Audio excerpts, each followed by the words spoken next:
Big boss എന്ന പരിപാടി ശരിക്കും പറയണമെന്നുണ്ടെങ്കിൽ അതൊരു ഊള പരിപാടിയാണ് അല്ലെ. ബിഗ് ബോസ് നമ്മൾ വിചാരിച്ചത് ഏഷ്യാനെറ്റിന്റെ പ്രോഗ്രാം ആണെന്ന്, പക്ഷെ ഏഷ്യാനെറ്റിന്റെ ഒരു പരിപാടിയേ ഇല്ല.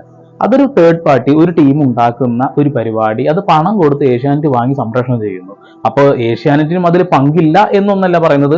അവർ കാണിക്കുന്ന ഊളത്തരങ്ങളൊക്കെ സംപ്രേഷണം ചെയ്ത് പണം ഉണ്ടാക്കുക എന്നാണ് ഏഷ്യാനെറ്റ് എന്ന കോർപ്പറേറ്റിന്റെ മെയിൻ പരിപാടി.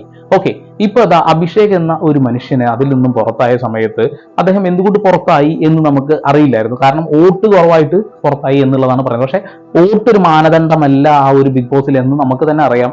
കാരണം അവർക്ക് വേണ്ട ആളുകളെ അവർ അവിടെ നിലനിർത്തും എന്നുള്ളതാണ്. അപ്പോ പല ആളുകളും പറയുന്നു ഈ ഒരു പ്രോഗ്രാമിൽ ഞങ്ങൾ ചെയ്തതല്ല കാണുന്നത്, ഞങ്ങൾ ചെയ്തതിന്റെ ബാക്കി കാര്യങ്ങൾ മൂടിവെക്കപ്പെടുന്നുണ്ട്, ഞങ്ങളെ മനഃപൂർവ്വം ഓരോ രീതിയിൽ ചിത്രീകരിക്കുന്നു എന്നാണ്. അതിന്റെ ഏറ്റവും ഉദാഹരണമായിട്ട് അഖിൽമാരാർ പറഞ്ഞു. അതിന് മുന്നേ ഡോക്ടർ റോബിൻ രാധാകൃഷ്ണൻ പറഞ്ഞിട്ടുണ്ട്. അതായത് ചില കാര്യങ്ങൾ അവർ മനഃപൂർവ്വം എഡിറ്റ് ചെയ്ത് അവരുടേതായ രീതിയിലേക്ക് മാറ്റിയിട്ട് സംപ്രേഷണം ചെയ്യുന്നുണ്ട് എന്നുള്ളത്.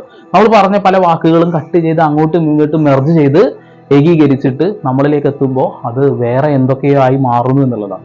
ഇപ്പൊ 24/7 പോലും നമുക്ക് ജാസ്മിന്റെയും ഗബ്രിയുടെ സാധനങ്ങൾ മാത്രമേ കണ്ടിരുന്നുള്ളൂ.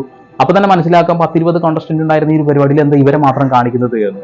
അതായത് ഡിമാൻഡ് ഉള്ള ആളുകൾ കൂടുതൽ ചർച്ച ചെയ്യുന്ന സാധനങ്ങൾ മാത്രം കാണിക്കുക എന്ന് അവർ തീരുമാനിച്ചു കഴിഞ്ഞാൽ അതിനുള്ളിൽ ആര് എന്ത് ചെയ്താലും കാണില്ല എന്നുള്ളത്. അത് അഭിഷേക് പറഞ്ഞ ഒരു ഇന്റർവ്യൂവിന്റെ ഒരു കട്ടിങ് ഉണ്ട്, അതൊന്ന് കേൾക്കാം. ഫസ്റ്റ് ഡേ തന്നെ അഭിഷേക് ശ്രീകുമാറായിട്ട് ഒരു ഫൈറ്റ് ഉണ്ടായിട്ടുണ്ടായിരുന്നു. അപ്പം ഞാൻ അതിന് നല്ല രീതിയിൽ അവൻ പറഞ്ഞതിനെല്ലാം ഞാൻ റിയാക്ട് ചെയ്തിട്ടുണ്ടായിരുന്നു. പക്ഷേ ഞാൻ എപ്പിസോഡ് എടുത്ത് നോക്കുമ്പോഴും ലൈവ് എടുത്ത് നോക്കുമ്പോഴും അഭിഷേക് ശ്രീകുമാർ പറയുന്നുണ്ട് അവിടെ കട്ടായിട്ട് നെക്സ്റ്റ് കാണിക്കുന്നത് ഞാൻ മാറി ഇരുന്ന് വിഷമിച്ചിരിക്കുന്നത് മാത്രം. അതിന്റെ ഇടയിലുള്ള കോൺവെർസേഷൻ, അതിന്റെ ഇടയിൽ പൂജ കൃഷ്ണൻ ഉണ്ടായിരുന്നില്ലേ, അവർ ഇതിൽ ഇടപെട്ട് ഞാനും പൂജയും തമ്മിൽ ഒരു ഫൈറ്റ് ഒക്കെ ഉണ്ടായിട്ടുണ്ട്. ഇതൊന്നും എപ്പിസോഡിലും ഇല്ല, ലൈവും ഇല്ല. അപ്പൊ ലൈവ് എല്ലാം എഡിറ്റഡ് ആണ്. ലൈവ് എല്ലാം എഡിറ്റഡ് ആണ്, നമുക്ക് കൃത്യമായിട്ട് അറിയാം. ലൈവിലും കാണിക്കുന്നത് ഒരു ദിവസം മുന്നേ ഷൂട്ട് ചെയ്തത്, അതായത് പ്രീ റെക്കോർഡഡ് സാധനമാണ് ഇടുന്നത്.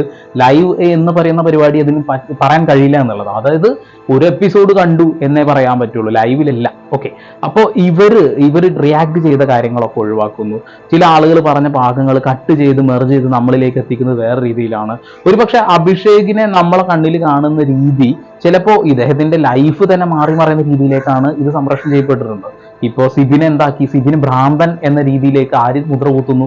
ബിഗ് ബോസ് എന്ന പരിപാടി മുദ്ര കുത്തിക്കൊണ്ടിരിക്കുകയാണ്. അവരെ PR വർക്കുകൾ അതിനുവേണ്ടി പണിയെടുത്തുകൊണ്ടിരിക്കുകയാണെന്നുള്ളതാണ്. അപ്പോൾ അദ്ദേഹം ഇനി പുറം ലോകത്തേക്ക് എത്തി. ഇനി ഈ ഒരു കാര്യങ്ങൾ 100 ദിവസം കഴിഞ്ഞാലേ ഞാൻ പറയുള്ളൂ ഇതിൽ എനിക്ക് എന്ത് മരുന്ന് തന്നു, എന്തിനാണ് എന്നെ ബുദ്ധിമുട്ടിച്ചത്, അല്ലെങ്കിൽ പുറത്തേക്ക് എന്തുകൊണ്ട് ഈ ഒരു രീതിയിലിട്ടു. ഒരിക്കലും ഈ പറയുന്ന ഈ മനുഷ്യൻ അതിനുള്ളിൽ നിന്ന് ഒരു ഫിംഗർ കാണിച്ചു അല്ലെങ്കിൽ ഒരു സംഭവം കാണിച്ചു എന്ന് പറയുന്നുണ്ടല്ലോ, ആ ഒരു കാര്യത്തിന് ജാസ്മിന് മാപ്പ് കൊടുത്തു എന്നൊക്കെ പറയുന്നുണ്ട് ഇവര്. സത്യത്തിൽ ജാസ്മിൻ അങ്ങനെ മാപ്പും കൊടുത്തിട്ടില്ല.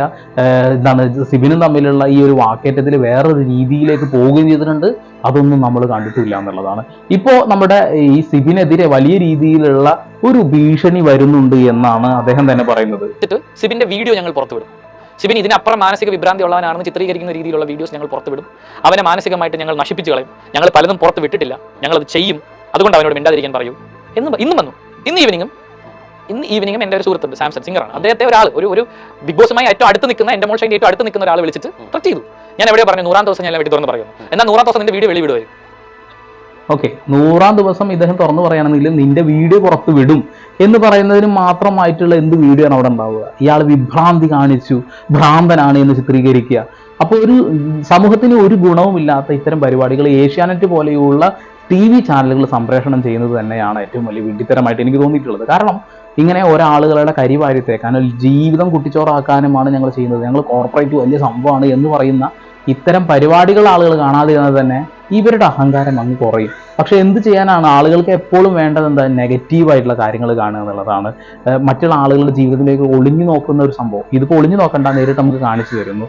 ഇതിൽ സെക്ഷൽ ടോക്കുകളുണ്ട്, വർഗീയ തരത്തിലുള്ള സംഭവങ്ങൾ ഉണ്ടാവാറുണ്ട്, ആക്ഷൻസ് ഉണ്ട്, വയലൻസ് ഉണ്ട്, പലതരത്തിലുള്ള സംഭവങ്ങൾ ഇതിൽ നടന്നുകൊണ്ടിരിക്കുന്നുണ്ട്. അപ്പൊ ആളുകൾക്ക് ഇതെല്ലാം കാണുന്ന ഒരു പ്ലാറ്റ്ഫോം ആണല്ലോ. അപ്പൊ അവരിത് കണ്ട് വലിയ രീതിയിൽ ഇതിനെ വളർത്തിയെടുക്കുന്നു. പിന്നെ PR വർക്കിന്റെ കാര്യം പറയും വേണ്ട. ഇപ്പൊ ജാസ്മിനെ ഇപ്പോൾ ഒരു മോശപ്പെട്ട എന്തെങ്കിലും കാര്യം ജാസ്മിൻ ചെയ്താൽ അത് നമ്മൾ വീഡിയോ ചെയ്ത് കഴിഞ്ഞാൽ അപ്പോൾ കാണാം PR വർക്സിന്റെ ആളുകൾ നമ്മളെടുത്ത് വന്നിട്ട് കിടന്ന് വിരകുന്നത്.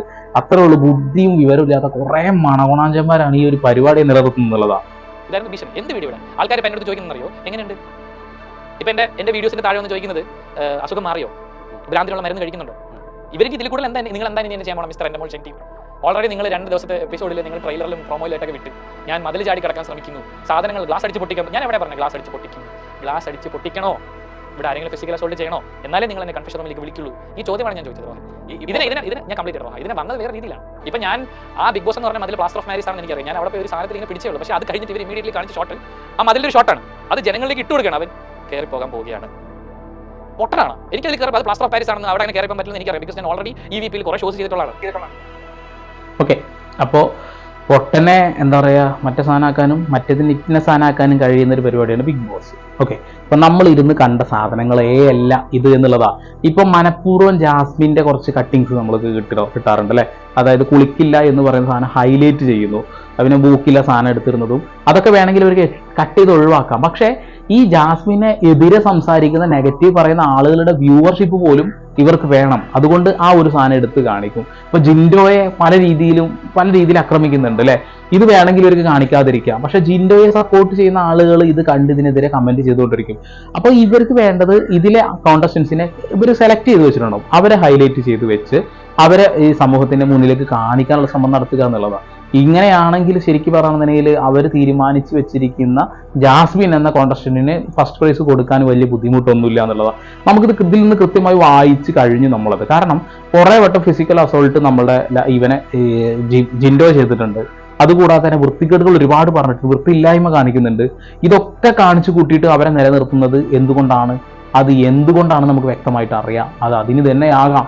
ഓക്കെ, അപ്പോൾ പല കണ്ടസ്റ്റൻസിൻ്റെയും ഫാമിലി ആളുകളൊക്കെ വന്നു തുടങ്ങി.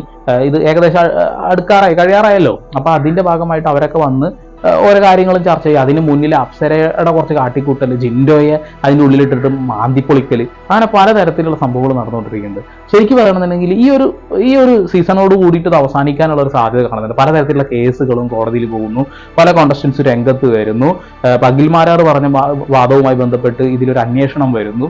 അങ്ങനെ പലതരത്തിലുള്ള പ്രശ്നങ്ങൾ ഇതിൽ നടന്നു പോകുന്നത് കൊണ്ട് ഏഷ്യാനെറ്റ് ശരിക്കും പറയണമെന്നുണ്ടെങ്കിൽ ഇതൊരു മോശപ്പെട്ട ഒരു പേര് കിട്ടാനുള്ള സാധ്യതയുണ്ട്. ഹോട്ട്സ്റ്റാറും കേസുമായി മുന്നോട്ട് പോകാൻ പരിപാടിയിലാണ്. അവർ ഈ ഒരു പരിപാടിയെക്കുറിച്ച് അന്വേഷിക്കാൻ വേണ്ടിയുള്ള പരിപാടിയിലാണ്. അപ്പോൾ ഇത് അവസാനിപ്പിക്കേണ്ട സമയം അതിക്രമിച്ചു എന്നുള്ള കാര്യത്തിൽ തർക്കമൊന്നുമില്ല. ലാലേട്ടനെ പോലെയുള്ള നല്ല പ്രിവിലേജ് ഉള്ള ഒരു വലിയ മനുഷ്യനൊക്കെ അദ്ദേഹത്തിൻ്റെ പേര് മുഴുവൻ ഇങ്ങനെ ഒരു പരിപാടിക്ക് കുറച്ച് പണം കിട്ടുന്നുണ്ട് എന്ന് പറഞ്ഞുകൊണ്ട് നശിപ്പിക്കുന്നത് ശരിക്കും പറഞ്ഞിട്ടുണ്ടെങ്കിൽ മോശത്തരാണ്. അദ്ദേഹത്തിനെ വിശ്വസിക്കുന്ന, അദ്ദേഹത്തിന് ഇഷ്ടപ്പെടുന്ന ആളുകൾ ഒരുപാട് ഫാൻസ് ഉണ്ട്. അതൊരിക്കലും സീരിയൽ പോലെ ഇങ്ങനെയുള്ള പരിപാടികൾ കണ്ടിട്ടല്ല ഇഷ്ടപ്പെടുന്നത്, അദ്ദേഹത്തിന് അഭിനയം സിനിമകളിൽ കണ്ടിട്ടാണ്. അപ്പോൾ അദ്ദേഹം എന്ത് ചെയ്താലും അംഗീകരിച്ച് കൊടുക്കുന്ന തരത്തിലൊന്നുമല്ല. ഫാൻസ് പോലും പറയുന്നത് ലാലേട്ട ഇതൊന്ന് അവസാനിപ്പിക്കുക, ഈ വില കളയല്ലേ എന്നാണ്. അപ്പോൾ പണത്തിന് വേണ്ടി എന്ത് ചെയ്യുന്ന രീതിയിൽ ലാലേട്ടനും മാറുമ്പോൾ അത് മോശമല്ലേ. ഭ്രാന്തിന് കൊടുക്കുന്ന ഒരു മരുന്ന് ഒരു അസുഖവും ഇല്ലാത്തൊരു മനുഷ്യന് കൊടുക്കാൻ ശ്രമിക്കുന്നു, അദ്ദേഹത്തിൻ്റെ ജീവിതം നശിപ്പിച്ച് കളയുമെന്ന് പറയുന്നു. അങ്ങനെയൊക്കെ ചെയ്യുമ്പോൾ ബിഗ് ബോസിന് എന്ത് മാങ്ങാത്തൊലിയാണ് അവരവിടെ കാണിച്ചു കൂട്ടുന്നത് എന്നുള്ളതാണ്. ഓക്കെ, അപ്പം എന്തായാലും വരും ദിവസങ്ങളിൽ ഇനിയും കോണ്ടസ്റ്റൻസ് വന്ന് പറയും. ശരണ്യ എന്തായാലും പറയുന്നത് എന്താ പറയുക ഭയങ്കര സംഭവമാണ്, ഇതാണെന്നൊക്കെയാണ്. ശരണ്യ അവിടെ നിലനിർത്തിയത് എന്തുകൊണ്ടാണെന്ന് പോലും നമുക്കറിയില്ല. അങ്ങനെ കുറെ കണ്ടസ്റ്റൻസിനെ അവിടെ വെറുതെ അനാവശ്യമായിട്ട് പിടിച്ചു നിർത്തുന്നത് നമ്മൾ കണ്ടിട്ടുണ്ട്. ഓക്കെ, അപ്പോൾ പുറത്താക്കപ്പെട്ടുള്ള പല കോണ്ടസ്റ്റൻസിൻ്റെയും യഥാർത്ഥത്തിൽ അവർ അവിടെ പ്രതികരിച്ച കാര്യങ്ങളൊന്നും പുറത്ത് കാണിക്കുന്നില്ല. സിബിനൊക്കെ കൃത്യമായി ഭ്രാന്തിനെ മരുന്ന് കൊടുത്തതിനെതിരെ പ്രതികരിച്ചിട്ടുണ്ട്. അതിനുശേഷമാണ് അദ്ദേഹം ഈ മൈക്കൊക്കെ വലിച്ചെറിഞ്ഞ് ഞാൻ ഈ പരിപാടി നിർത്താൻ പോവുകയാണെന്നൊക്കെ പറഞ്ഞ് ബഹളം വെച്ചത്. പക്ഷേ അതൊന്നല്ല നമുക്ക് കണ്ടത്. അദ്ദേഹത്തിന് മെന്റല് ഡിസോർഡറായി പോവാണം, കരയാണ്, പിടിയാണെന്നൊക്കെ പറഞ്ഞിട്ട് അദ്ദേഹത്തിനെ പുറത്താക്കി എന്നാണ് നമ്മൾ കേൾക്കുന്നത്. പക്ഷെ പിന്നീട് പുറത്ത് വരുമ്പോൾ അദ്ദേഹം ആ ഒരു കാര്യങ്ങൾ തുറന്നു പറയുമ്പോൾ അദ്ദേഹത്തിനെ ഭീഷണിപ്പെടുത്തുന്നു കൂടി ഉണ്ടെങ്കിൽ ഇതൊരു വല്ലാത്ത പരിപാടിയായി പോയി.